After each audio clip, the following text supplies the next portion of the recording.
जय श्री कृष्णा प्रिय भक्तों, एक समय की बात है जब माता लक्ष्मी और भगवान श्री हरि विष्णु क्षीर सागर की शेष शैया पर विश्राम कर रहे थे।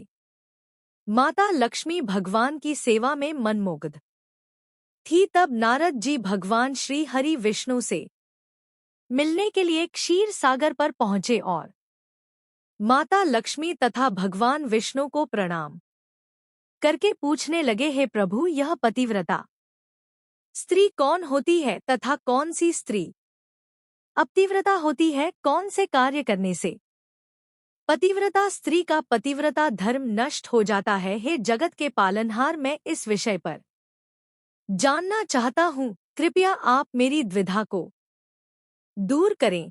तब भगवान विष्णु ने पतिव्रता स्त्रियों के 3 लक्षण बताए। जिस भी नारी के अंदर यह 3 लक्षण होते हैं, उस स्त्री का वंश शुद्ध होता है, उसके घर पर लक्ष्मी निवास करती है, उस नारी के पति के साथ ही पिता के भी इन दोनों कुल के लोगों को स्वर्ग की प्राप्ति होती है। जो स्त्रियां पतिव्रता होती है, वह मृत्यु के पश्चात विष्णु लोक को प्राप्त करती है। पतिव्रता स्त्री की महानता का वर्णन करते हुए भगवान विष्णु ने एक अत्यंत पवित्र कथा सुनाई है। इस कथा का श्रवण करने मात्र से ही व्यक्ति के सभी पाप नष्ट होते हैं। जो व्यक्ति ध्यान मग्न होकर इस कथा को सुनता है, भगवान विष्णु उसके 32 अपराध माफ करते हैं।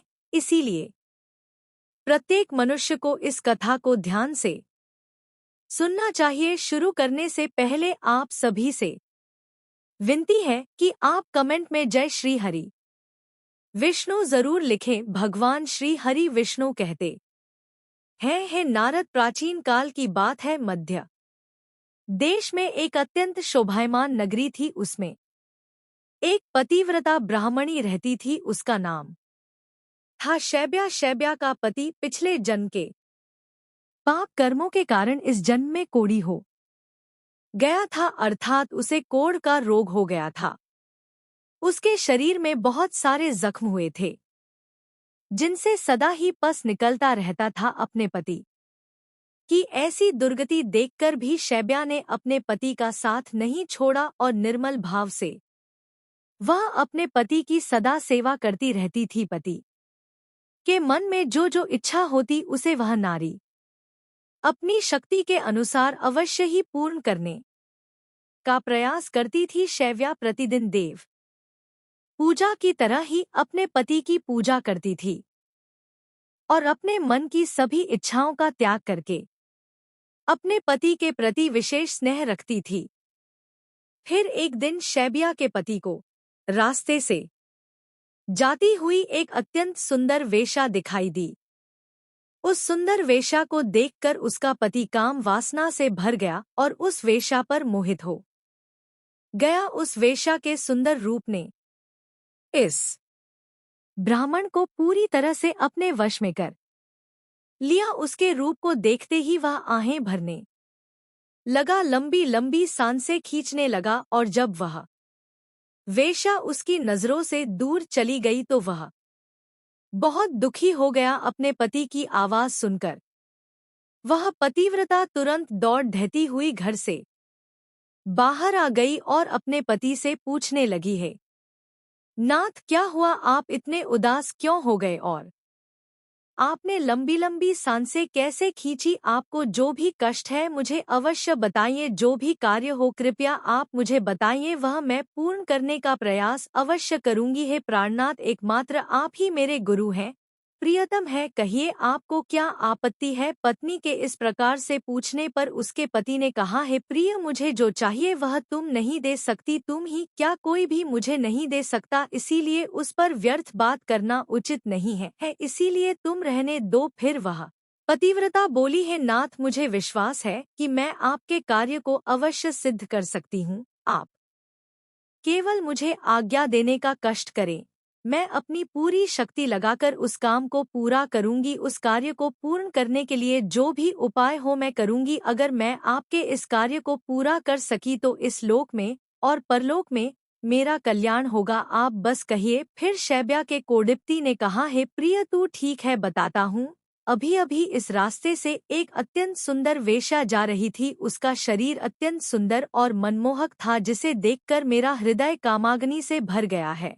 यदि तुम ऐसा कोई उपाय करो कि जिससे वह सुंदर वेश्या मुझे प्राप्त हो जाए तो मेरा जन्म सफल हो जाएगा। हे देवी, तुम बस एक बार उससे मेरा मिलन करवाकर मेरी कामाग्नि को शांत करो। पति के द्वारा ऐसा कहने पर वह शैब्या अत्यंत दुखी हुई और बोली, हे नाथ, आप बस धैर्य रखिए, मैं आपके इस कार्य को अवश्य सिद्ध करूंगी और उस वेश्या से आपका मिलन करवाऊंगी। आप मुझ पर विश्वास करें। प्राणनाथ पति की इच्छा को पूरा करना एक नारी का कर्तव्य होता है। इतना कहकर उस पतिव्रता नारी ने मन ही मन कुछ विचार किया और फिर रात्रि के अंतिम प्रहर में उठकर वह गोबर और झाड़ू लेकर घर से चली गई। जाते समय उसके मन में बड़ी प्रसन्नता थी। फिर वह इस वेश्या के घर पर पहुंच गई और उसने उस वेश्या के घर के आंगन में झाड़ू लगाया और गोबर से लीपकर उसका आंगन अत्यंत सुंदर बना दिया और लोगों की नजर पड़ने से पहले ही शीघ्रता से अपने घर को लौट कर आ गई। इस प्रकार से उस पतिव्रता स्त्री ने 3 दिनों तक उस वेश्या के घर के आंगन में झाड़ू लगाया और गोबर से लीपकर उसका आंगन स्वच्छ किया। उधर वह वेश्या अपने आंगन को देखकर अपने सेवकों से पूछने लगी, अरे वाह, आज आंगन की इतनी बढ़िया सफाई किसने की है? मेरा तो मन प्रसन्न हो उठा है। चलो बताओ, जिसने भी मेरा आंगन स्वच्छ किया है, मैं उसकी एक इच्छा अवश्य ही पूर्ण करूंगी। फिर वेश्या के सेवकों ने कहा, हे वेश्या, घर के आंगन की सफाई तो हमने नहीं की, हमारे जागने से पहले ही कोई इस आंगन की सफाई करके चला जाता है। सेवकों की बात सुनकर वेश्या को बड़ा आश्चर्य हुआ और वह सोचने लगी कि आखिर कौन आकर उसके घर के आंगन को साफ कर रहा है। फिर उसने जानने के लिए रात भर जागरण किया और छिपकर देखने लगी। तभी उसने देखा कि रात्रि के अंतिम प्रहर में ब्राह्मणी आकर उसके घर के आंगन को साफ कर रही है। ब्राह्मणी को देखते ही वह वेश्या बोली, हाय हाय, हे देवी, आप यह क्या कर रही हो? क्यों मुझ पापी स्त्री के घर का आंगन साफ कर रही हो? मुझे क्षमा करो, आप यह काम मत करो। मैं तो एक पापी स्त्री हूँ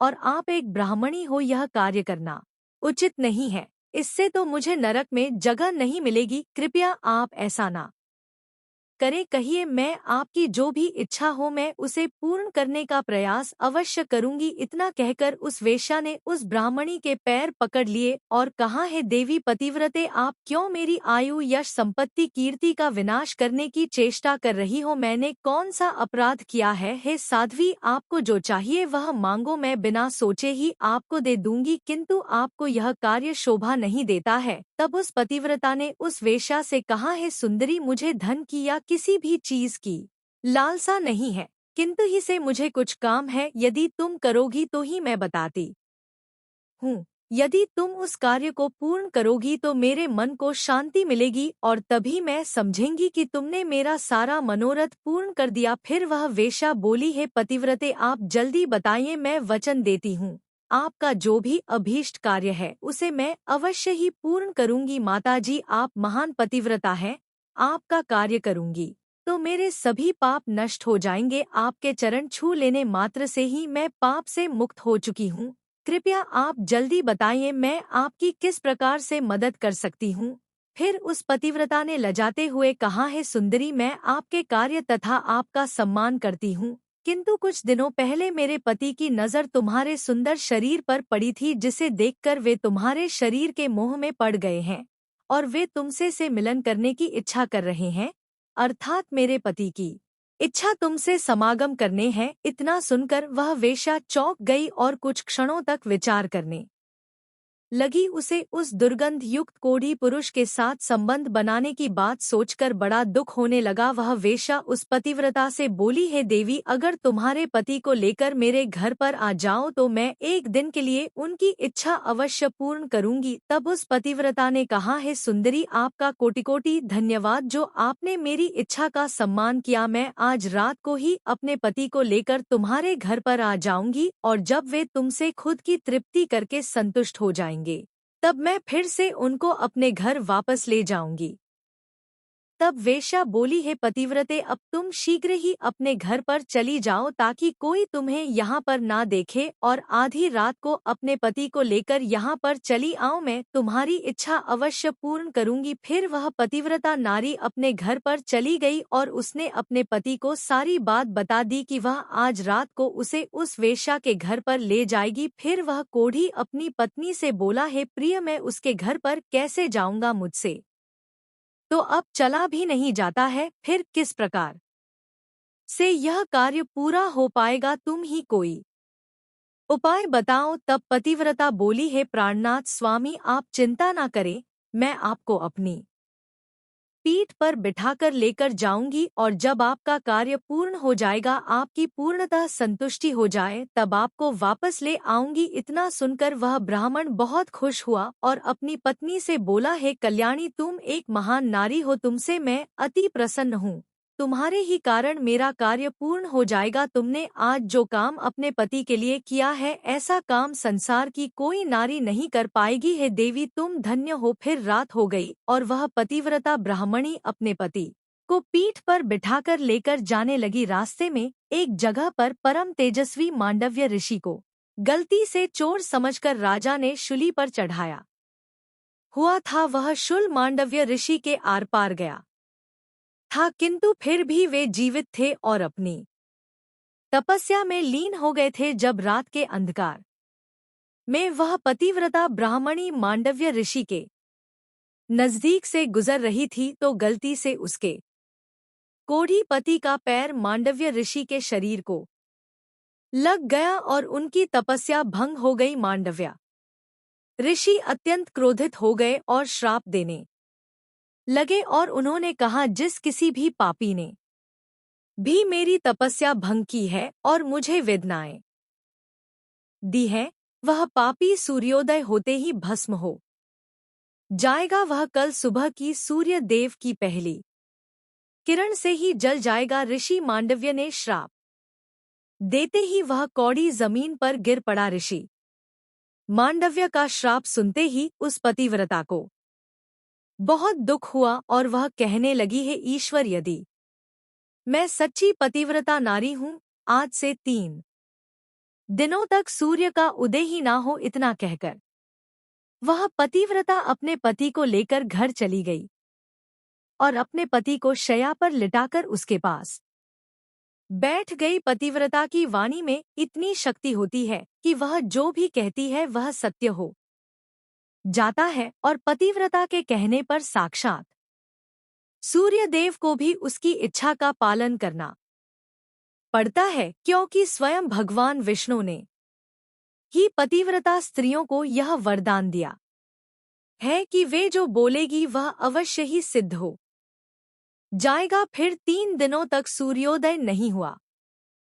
सारा संसार अंधकार में चला गया और तीनों लोगों में इसकी खबर फैल गई। यह दृश्य देखकर सभी देवता ब्रह्मा जी के पास गए और सूर्य के उदय न होने का कारण पूछने लगे। तब ब्रह्मा जी ने देवताओं को उस ब्राह्मणी और मांडवी ऋषि का सारा वृतांत सुना दिया। फिर सभी देवता ब्रह्मा जी के साथ दिव्य विमानों में बैठकर उस पतिव्रता नारी के घर के पास चले गए। ब्रह्मा जी ने उस पतिव्रता नारी से कहा, है माता, तुम्हारे कहने से सूर्य का उदय होना रुक गया है, जिससे संपूर्ण सृष्टि खतरे में आ गई है। प्राणियों का जीवन दुष्कर हो गया है। तुम कृपा करके अपने वचन पीछे ले लो और सूर्य का उदय होने दो। फिर उस पतिव्रता ने कहा, है भगवान, एकमात्र मेरे पति ही मेरे गुरु हैं। वे ही मेरे जीवन का सहारा है। यह मेरे लिए संपूर्ण लोकों से बढ़कर है, और सूर्योदय होते ही मेरे पति की मृत्यु हो जाएगी, क्योंकि मांडव मुनि ने ऐसा श्राप दिया है। मैंने किसी लोभ में, क्रोध में तथा मोह में आकर ऐसा नहीं किया है। मैं केवल अपने पति के प्राणों की रक्षा करना चाहती हूँ। फिर ब्रह्मा जी ने कहा, है माता, तुम्हारे पति की आयु इतनी ही थी, उसकी मृत्यु से पृथ्वी का कल्याण होगा। तुम अपने पति के प्राण जाने दो, इससे तुम्हें बहुत पुण्य मिलेगा। फिर वह पतिव्रता बोली, हे देवता, पति का त्याग करके मुझे किसी भी लोक में सुख की प्राप्ति नहीं होगी। मेरे पति मेरे लिए ईश्वर है, इसीलिए मैं उनका त्याग नहीं कर सकती। फिर ब्रह्मदेव ने कहा, हे कल्याणी, तुम्हारे इस पतिव्रता धर्म से मैं बहुत प्रसन्न हूँ। तुम अभी इस हट को छोड़ दो और सूर्य का उदय होने दो, जिससे सारा संसार स्वस्थ हो जाएगा और हमारे आशीर्वाद से तुम्हारा कोढ़ी पति भी कामदेव के समान सुंदर हो जाएगा। ब्रह्मा जी द्वारा ऐसा कहने पर उस पतिव्रता ने थोड़ी देर विचार किया और उसके बाद हाँ कहकर स्वीकृति दे दी। और फिर सूर्य का उदय हुआ। फिर मांडव्य मुनि के श्राप के कारण तुरंत ही उसका पति जलकर भस्म हो गया और फिर उसकी राख से अत्यंत सुंदर कामदेव का समान रूप वाला उसका पति बाहर आकर खड़ा हो गया। यह चमत्कार देखकर वह पतिव्रता अत्यंत प्रसन्न हुई और फिर स्वर्ग लोक से एक अत्यंत तेजस्वी विमान आया और वह पतिव्रता नारी अपने पति के साथ बैठकर स्वर्ग लोक को चली गई। तो दोस्तों, इस प्रकार से पतिव्रता नारी में संसार को भी नष्ट करने की शक्ति होती है। पतिव्रता नारी के सामने बड़े बड़े देवताओं को भी झुकना पड़ता है। इस प्रकार से भगवान विष्णु ने यह कथा सुनाई है। उम्मीद है आपको यह कथा पसंद आई होगी, तो कमेंट करके अवश्य बताएं। जानकारी अच्छी लगी तो वीडियो को लाइक जरूर करें और कमेंट में जय श्री हरि विष्णु अवश्य लिखें। साथ ही महाज्ञानी टीवी चैनल को सब्सक्राइब करें। आप सभी का धन्यवाद।